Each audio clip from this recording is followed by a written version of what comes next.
Please sit comfortably facing the teacher and so that you may make eye contact with him.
Gata on opening the sutra.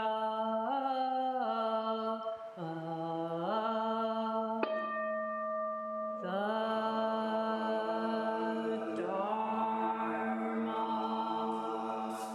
incomparably profound and infinitely subtle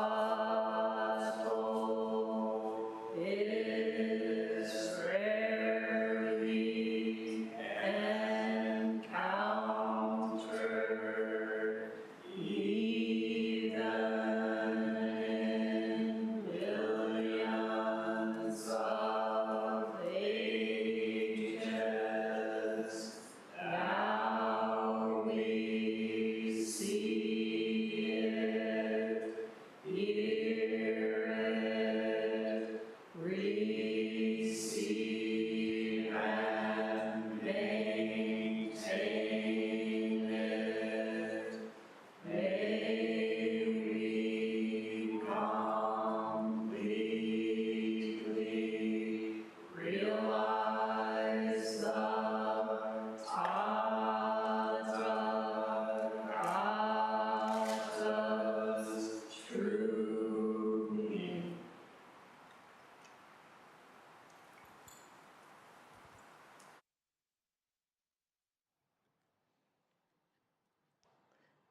Thank you all for coming tonight. It's wonderful to see old friends and new friends, and it's really nice. It feels so lush and green and like we're really in the depths of summer, doesn't it? It's got this sort of jungle quality to it. So, for those who have been around, the altar looks a little different today because one of our Sangha members is in hospice and she's asked for a full Buddhist funeral. And Roshi has wanted to make sure that all the rites are in order and in particular, really to customize them and tailor them to the Sangha member. So it's a very interesting process, honoring the tradition and at the same time really shaping it in a very particular way. It's sort of like the difference between a handmade sweater and a sweater you get off the rack, right? Kensei's been working on that as well. Okay, so we are looking at case 8, Zuigan's eyebrows. And eyebrows show up in other cases as well. Actually, the first case, does a dog have Buddha nature? Moo. The line is something like, when you see clearly for yourself with the same eyes as the ancients, as the ancestors, your eyebrows will intertwine with theirs. Well, here we have another story about eyebrows. We'll start with the instruction, go to the case, and then go to the verse. So there's a lot of material here. So when you're listening, right? So the teisho is considered to be dark to the mind, but radiant to the heart. Okay? Dark to the mind, but radiant to the heart. So you just let it wash over you and just let it land where it's going to land and not worry too much about the fact that it seems some things just don't make sense.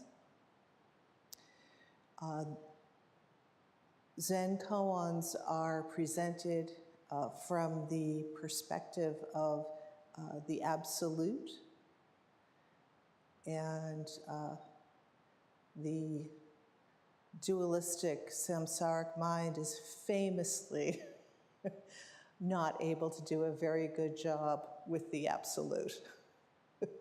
In fact, we have to spend a lot of time telling that dualistic mind to stand down, right? Just relax, it's okay. We're going to let something else come forward, right? We're going to let the non-dual mind come forward. We're going to let the intuition come forward. We're going to let our face before our parents were born come forward, right? So, instructions. When you have attained realization, you can make free use of all things on the way, like a dragon taking to water, or a tiger roaming its mountain. When you have not yet attained realization, you remain adrift in worldly things. You are like a baby ram whose horns are caught up in the hedge, or one who is watching a stump, waiting for a hare, a rabbit, a hare.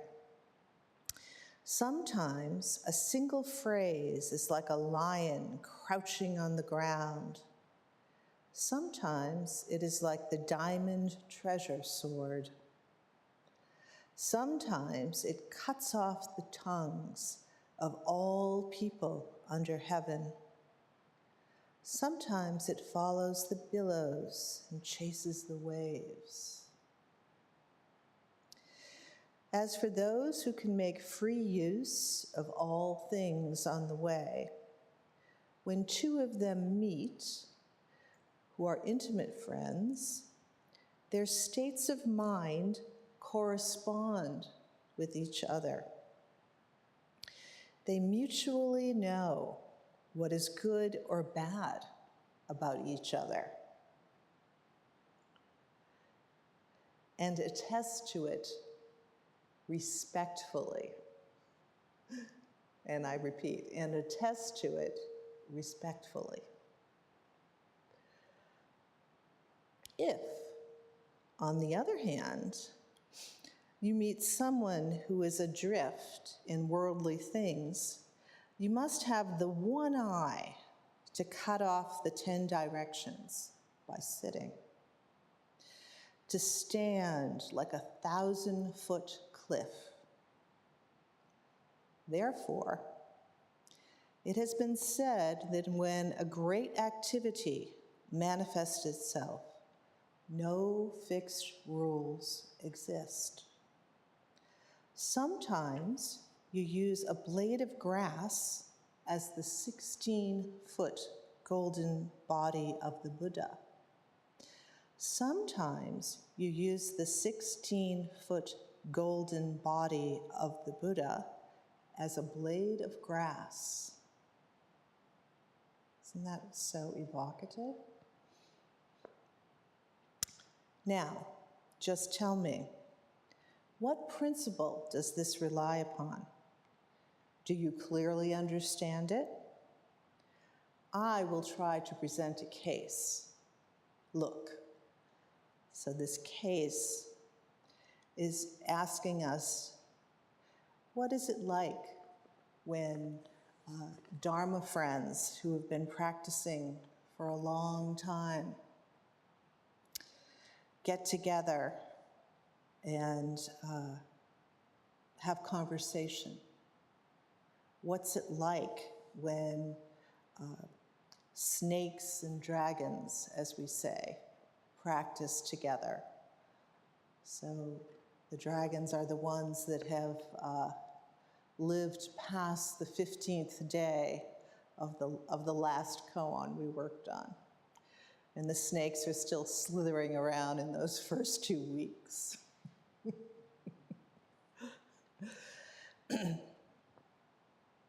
Okay, here's the case. At the end of the summer practice period, Zuigan spoke to the assembly, saying, "All through the summer, I have preached to you, Sangha members. Look, are Zuigan's eyebrows still there?" Hofuku said, "The robber's heart is terrified." Choke said, "They're there." And Unman said, "Barrier."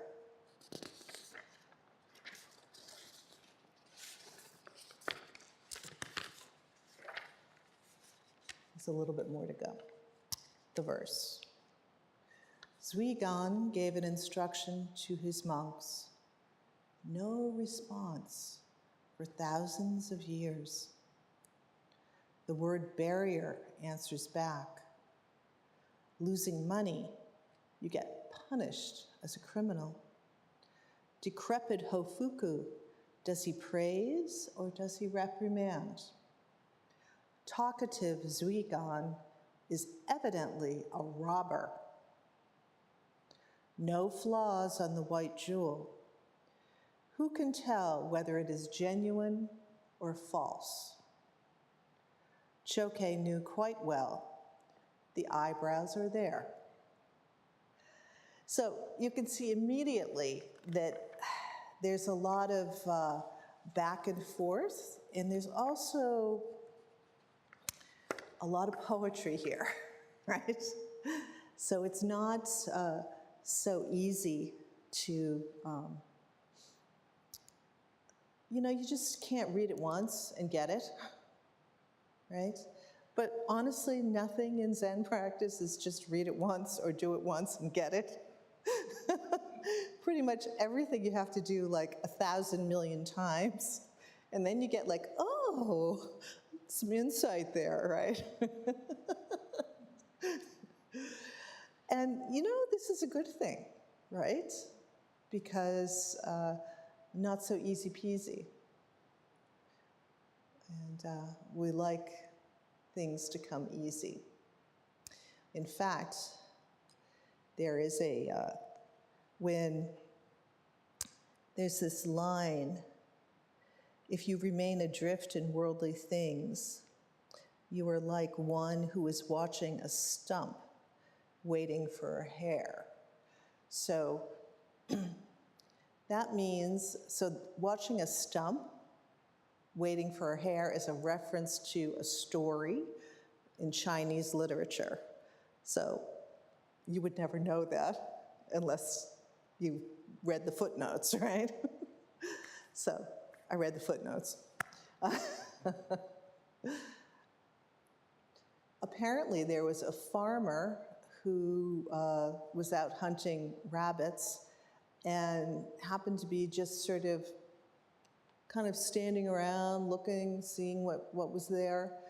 And this rabbit just ran so fast, when it hit a stump, it fell over dead because of the concussion of hitting the stump.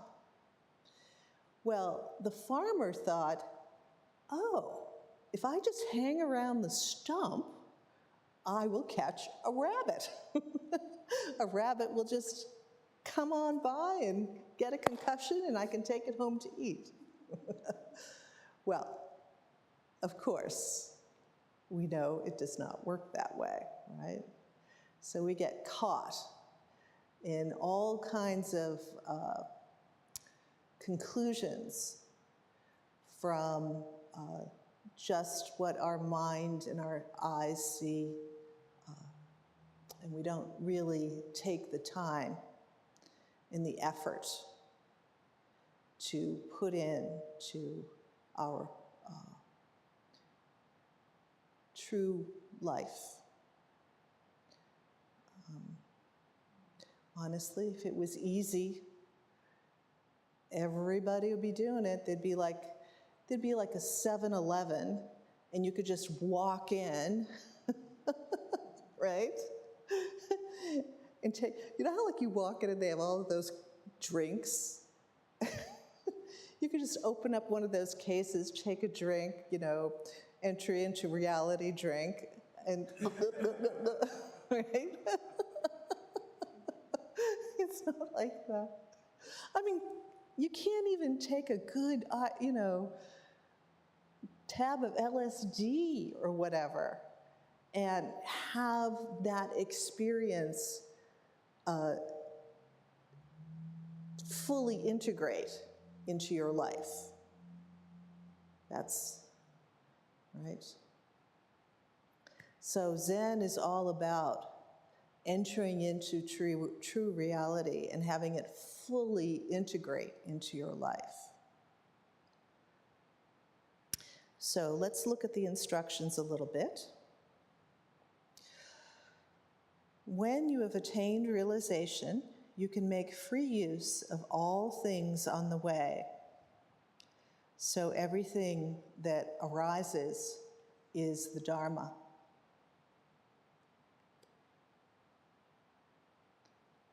Question, is that true for you right now?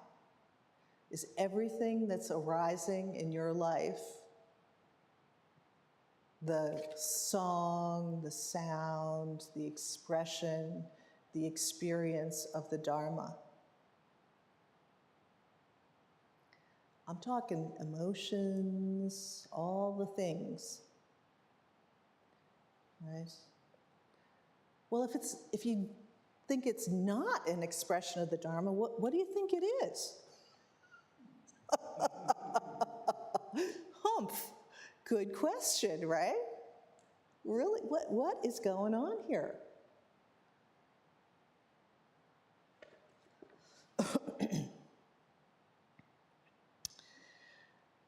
So, when you have attained realization, you can make free use of all things on the way, like a dragon taking to water. So, this is a little bit idealistic, actually, to tell you the truth.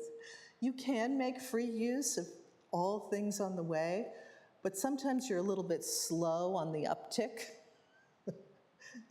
It's not automatic. Sometimes things go whizzing right by you, and you're like, oh man, I just got caught, right? But the thing about having attained the realization is that your capacity to realize, oh man, I just got caught, is like, it's just really pretty fast. You don't get too hung up for too long.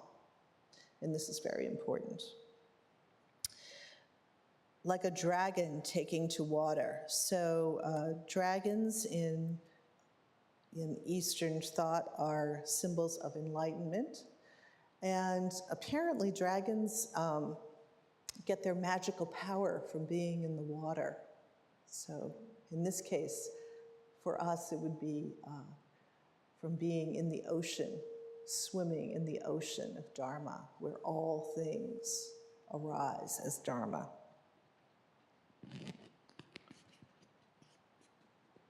You know, our priestly name is Ryudo. It means dragon hall. So you are in the dragon hall. Each one of you is swimming around in the, why is that doing that? In the ocean of the Dharma. Was it good? Okay. Or a tiger roaming its mountain, right? So there's a little bit of fierceness there. There's a little bit of like this aura of like, something's going on there. You're not sure what it is, but something is definitely going on there. It's a little different than what I'm used to. And of course that tiger can like purr. Like Karma's not a tiger, but she's our cat. And she's like descended from tigers. So she purrs and she's really happy in your lap. And then at other times, she gets up on the fence and she just like looks down and she just waits. And before you know it, boom, she's pounced, right? And then she brings it in and it's like a whole big thing. But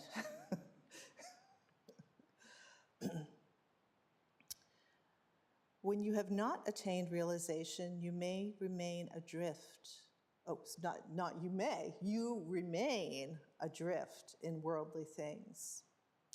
You are like a baby ram whose horns are caught up in the hedge. So you're running around like a toddler, sticking your, like, these very powerful things that can really damage your others, right? And you're just going for it, and you end up getting caught up yourself. You end up getting yourself is all caught up in your desire to ram somebody, right? Comes right back to you. Or you're watching a stump waiting for a hare. We already discussed that. There's another famous way of talking about when we are adrift in worldly things. It is as if you were a ghost clinging to trees and grasses. And you can feel what that's pointing to, that you're so outwardly focused and hyper-vigilant about the signs and the symbols and what does this mean, and you're just so attached to what's going on. How is this affecting me, right? And you have that me is so small, right? And meanwhile, that me is everything you're seeing and touching and feeling. That me is the Dharma arising, all of it.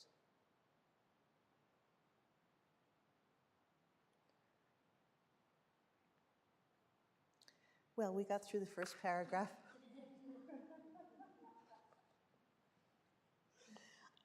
I don't know how other people do this. It just seems like it takes so long. Well, you know, my acupuncturist famously sees me coming and he says, "Oh, here comes the turtle." So, yeah, that's okay. We're going to get through it. I'll try to pick up the pace a little bit more. And for those of you who are like type A types, go to case 8 in the Blue Cliff record and read ahead.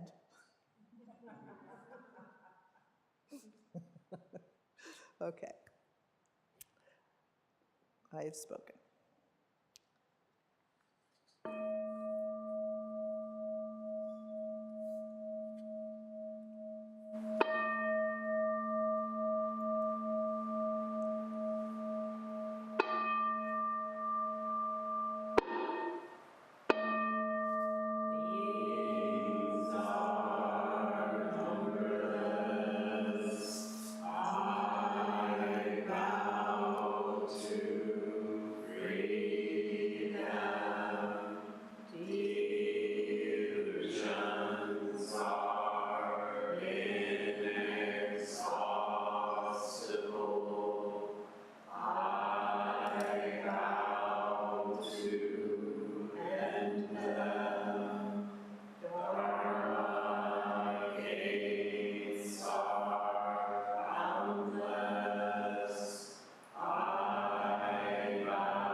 I vow to